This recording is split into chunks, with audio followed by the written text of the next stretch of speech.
For the past few weeks, there's been a lot of talk around Washington about taxes, and there's been a lot of political positioning between the two parties. But around kitchen tables, Americans are asking just one question.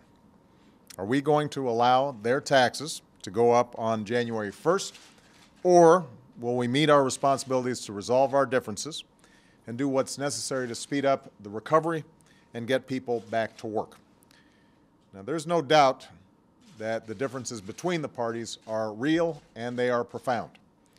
Ever since I started running for this office, I've said that we should only extend the tax cuts for the middle class. These are the Americans who've taken the biggest hit, not only from this recession, but from nearly a decade of costs that have gone up while their paychecks have not. It would be a grave injustice to let taxes increase for these Americans right now, and it would deal a serious blow to our economic recovery.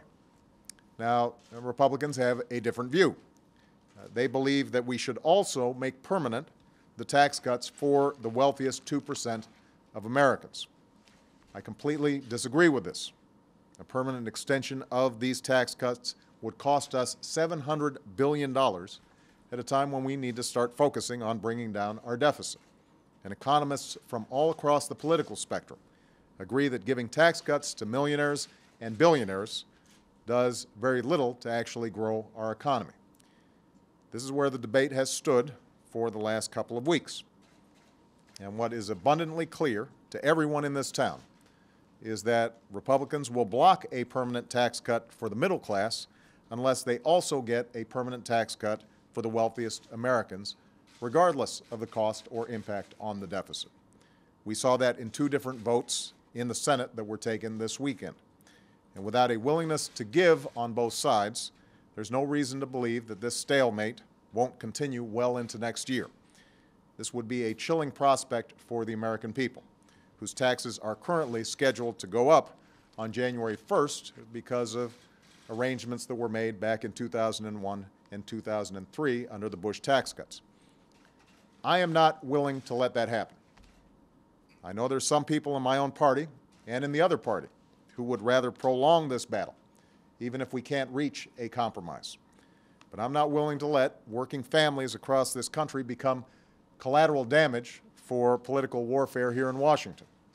And I'm not willing to let our economy slip backwards, just as we're pulling ourselves out of this devastating recession. I'm not willing to see 2 million Americans who stand to lose their unemployment insurance at the end of this month be put in a situation where they might lose their home or their car or suffer some additional economic catastrophe. So sympathetic as I am to those who prefer a fight over compromise, as much as the political wisdom may dictate fighting over solving problems, it would be the wrong thing to do. The American people didn't send us here to wage symbolic battles or win symbolic victories. They would much rather have the comfort of knowing that when they open their first paycheck on January of 2011, it won't be smaller than it was before, all because Washington decided they preferred to have a fight and failed to act. Make no mistake, allowing taxes to go up on all Americans would have raised taxes by $3,000 for a typical American family, and that could cost our economy well over 1 million jobs. At the same time, I'm not about to add $700 billion to our deficit by allowing a permanent extension of the tax cuts for the wealthiest Americans.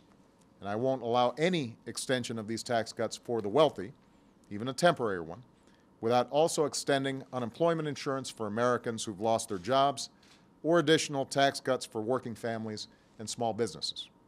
Because if Republicans truly believe we shouldn't raise taxes on anyone while our economy is still recovering from the recession, then surely we shouldn't cut taxes for wealthy people while letting them rise on parents and students and small businesses. As a result, we have arrived at a framework for a bipartisan agreement. For the next 2 years, every American family will keep their tax cuts. Not just the Bush tax cuts, but those that have been put in place over the last couple of years that are helping parents and students and other folks manage their bills. In exchange for a temporary extension of the tax cuts for the wealthiest Americans, we will be able to protect key tax cuts for working families. The Earned Income Tax Credit that helps families climb out of poverty.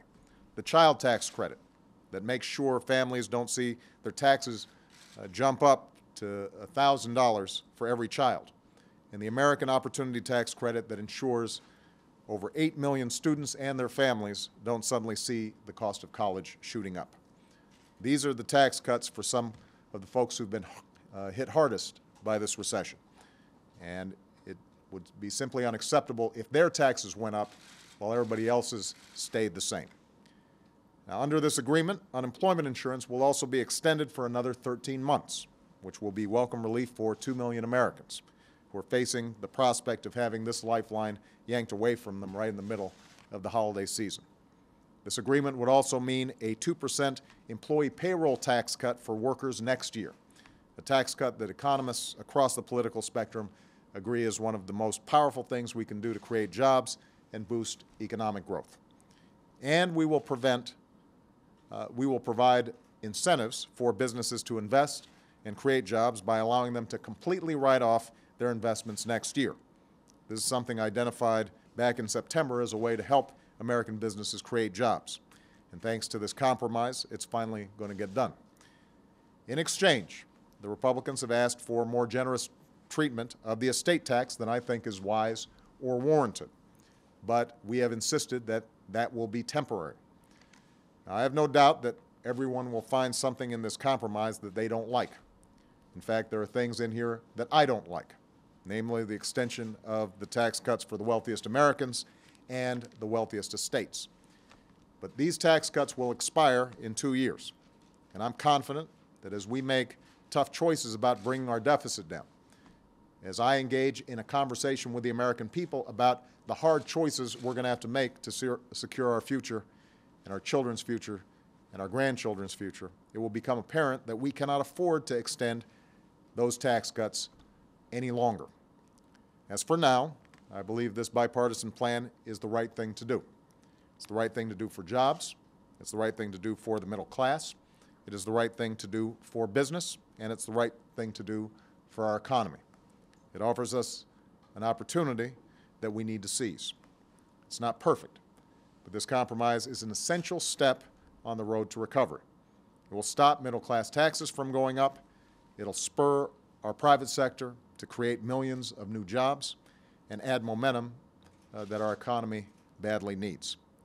Building on that momentum is what I'm focused on. It's what members of Congress should be focused on.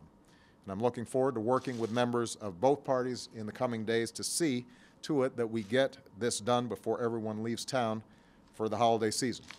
We cannot allow this moment to pass. And let me just end with this. There's been a lot of debate in Washington about how this would ultimately get resolved. I just want everybody to remember over the course of the coming days, both Democrats and Republicans, that these are not abstract fights for the families that are impacted. 2 million people will lose their unemployment insurance at the end of this month if we don't get this resolved. Millions more of Americans will see their taxes go up at a time when they can least afford it. And my singular focus over the next year is going to be on how do we continue the momentum of the recovery, how do we make sure that we grow this economy and we create more jobs. So we cannot play politics at a time when the American people are looking for us to solve problems. And so I look forward to engaging the House and the Senate, members of both parties, as well as the media in this debate, but I'm confident that this needs to get done, and I'm confident ultimately Congress is going to do the right thing. Thank you very much, everybody.